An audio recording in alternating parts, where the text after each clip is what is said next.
ఇప్పుడే మా నాన్న ఫోన్ చేశాడు, మా తాత హాస్పిటల్లో ఉన్నాడంట, మా అమ్మేమో ఆయిల్ ప్యాకెట్లు తెమ్మంటుంది, తాత హాస్పిటల్లో ఉన్నాడంట, మా అమ్మేమో ఆయిల్ ప్యాకెట్లు తెమ్మంటుంది, నేరా అనుకున్నాడు. ఉరివాడి చెప్పరా పోయేది వహించుకని మన మీద వహించరా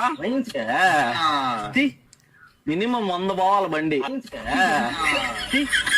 మినిమం 100 పోవాలి బండి, అట్టయితేనే తీస్తా. 100 కొట్టాలి, 100 కొట్టాలి.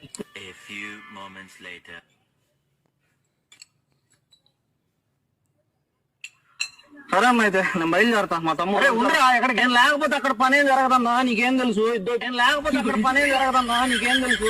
ఇప్పుడు 2 సార్లు ఫోన్ చేశాడు మా తమ్ముడు. 3000 ఉన్నారా, బీర్లు లేపిస్తా.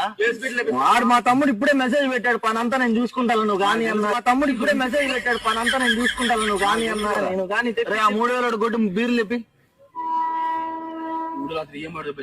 ఇదిగో మా ఊరు ఫోన్ చేస్తుంది, మా తాత తెచ్చినట్టున్నా నా కొడుకు ఇప్పుడు వెళ్ళాలి దగ్గరికి, నేను అర్జెంట్ గా ఫోన్ చేస్తుంది.